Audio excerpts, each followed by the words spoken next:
Week 12 of the National Football League wraps up with a Baltimore Ravens victory here in Los Angeles over the Chargers. It means that John gets the better of brother Jim for the third time. Justin Herbert. Chargers stormed out of the gate, but this Ravens team is led by Mr. Monday Night. Jackson is unbelievable under the bright lights of Monday Night Football. He's now got 22 touchdown passes without a single pick on Monday Night Football. He has also been spectacular following a loss. We know Baltimore was coming off that L against Pittsburgh last week. They got the red-hot Eagles coming in next week. This was a spot where if they're who we think they are, they got to win. All right, so it's the brothers meeting again. Here's what Jim had to say about taking on John.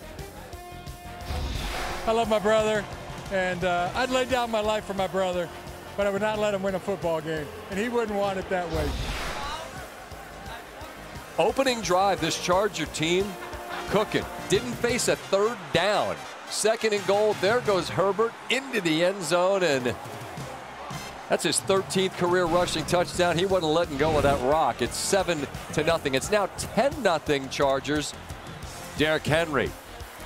This was really a story of this game. The Charger defense came in with a pretty gaudy numbers next to it. Top 10 rushing defense, but they hadn't faced anybody quite like Henry.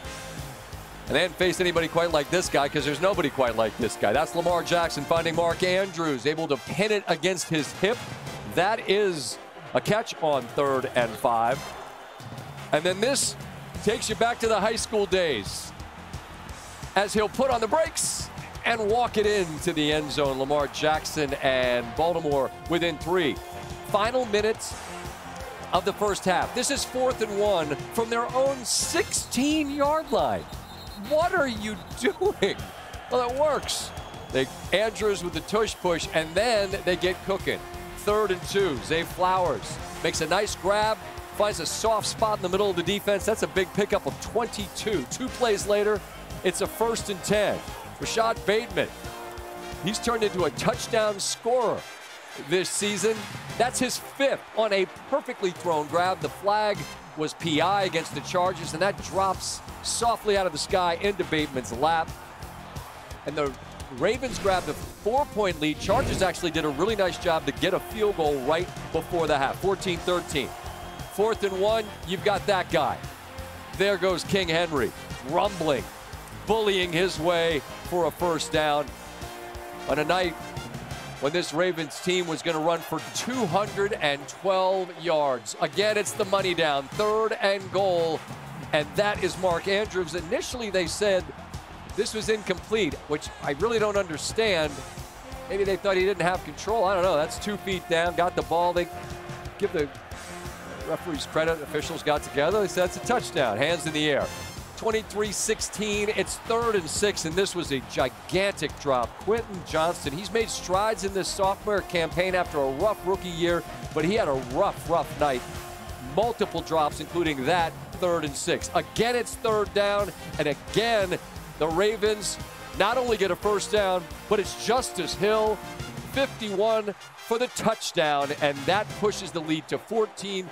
The Chargers would get a touchdown late, but it is John over Jim, it's Lamar over Herbert, and it's Miss Lisa with Lamar Jackson. Lamar, coming into this game, you said that your offense needed to get back to being who you guys are. How were you able to do that tonight? I believe we finished the game off the correct way. We started off slow, getting out the field.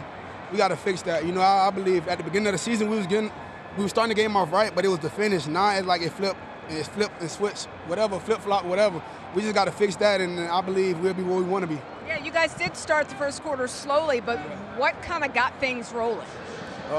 We just got in sync. You know, we hit the ground running, started making plays here and there, and we just went for what we know.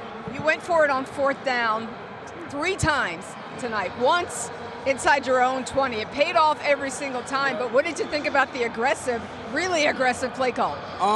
We pretty much knew what type of game it is. Bro, yeah, top 10. Matter of fact, top 2 and not 2. That's crazy. Aggressive play call, going for it on 4th and 1. Yeah, we playoff atmosphere.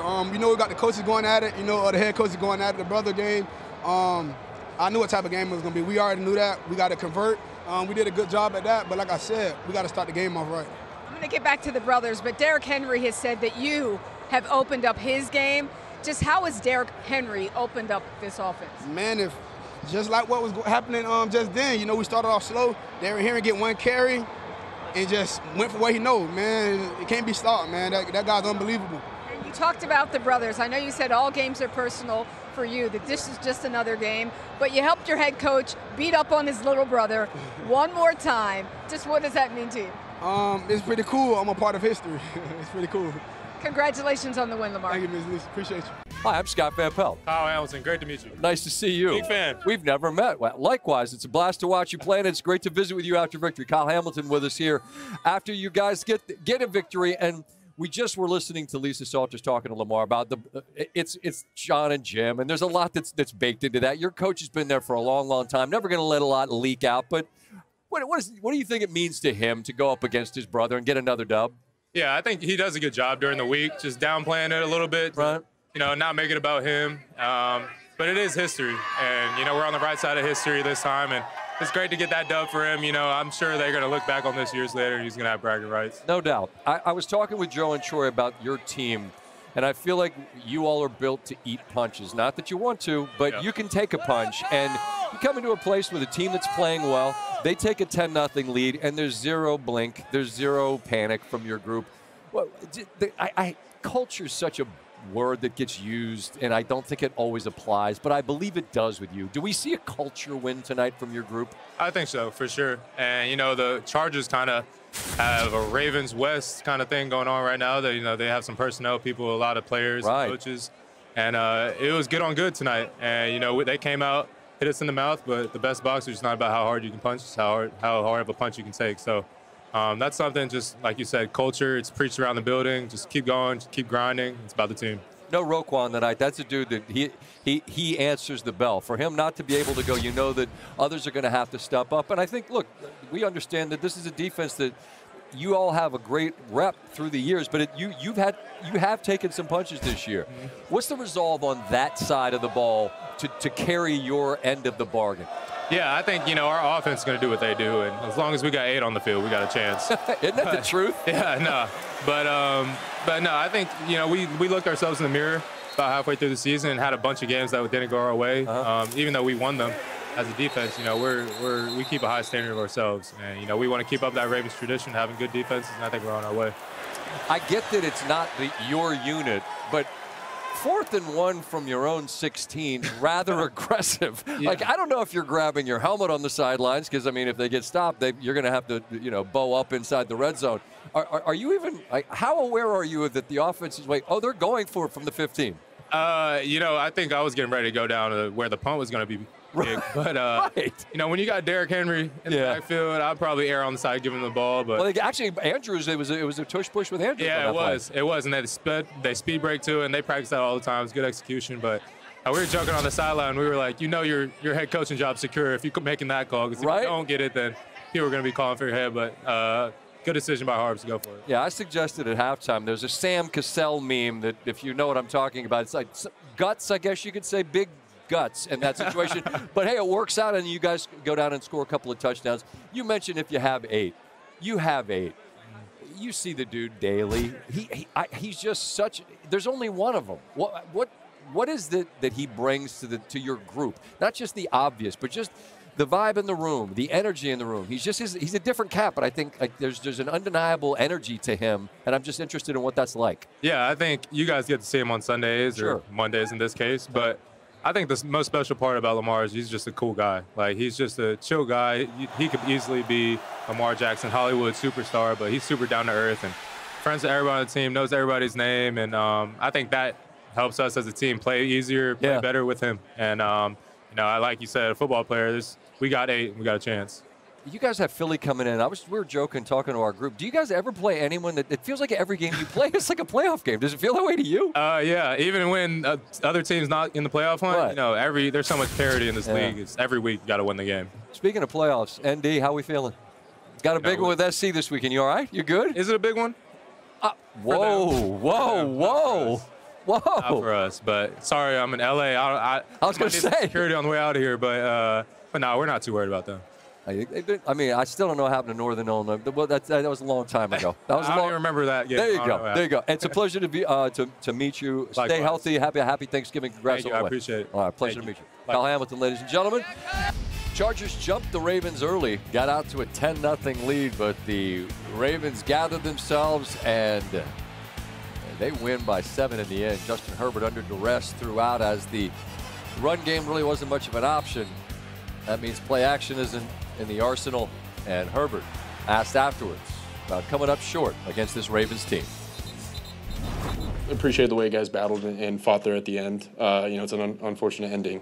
We wanted to score more points and we didn't do that. And you got to take a look back at getting those opportunities in the red zone and making sure that we're converting on third down. I thought we did a good job of limiting turnovers. Keeping the ball and doing everything we can. We just got to score more points. Tough game. We always want to be on the winning end of those, but they stuck with it. They fought all through four quarters, and there are a lot of good things that we did and some things that we need to clean up. And so when we watch the film tomorrow, we're going to be critical about it, be honest with ourselves, because these are the games that you want to be playing in November and December and hopefully in January as well. So we just got to keep building off of it. It's a good Chargers team. You see the record. They've done what you're supposed to do. Beat the teams that they're supposed to beat. And against teams 500 or better, the one win they have against a team who's over 500 at the moment is a Denver team that at the time wasn't what they are now with Knicks. But no one cares. They're 7-4. And you are what your record says you are. That's Coach Parcells. He's pretty legendary. Coach Parcells, he celebrated quite a few times. Let's take you inside the winning locker room from Baltimore and hear how John celebrated. The first one that was sent was be strong and courageous. If I'm being honest with you, it said finally be strong in the Lord. Be strong and courageous, all right? That's what you all did, man. You are strong, courageous guys. I got so much respect for you. This always has been and always will be a player's game. It's always been a player's game. It's always going to be a player's game. To do what you do, to play the way you play, to put your bodies on the line the way you do, it takes courage, man. It takes strength and it takes courage. And you have strength and courage. And that's why I wouldn't trade this bunch of coaches and I wouldn't trade this bunch of players for any bunch, anywhere, anytime that ever played the game.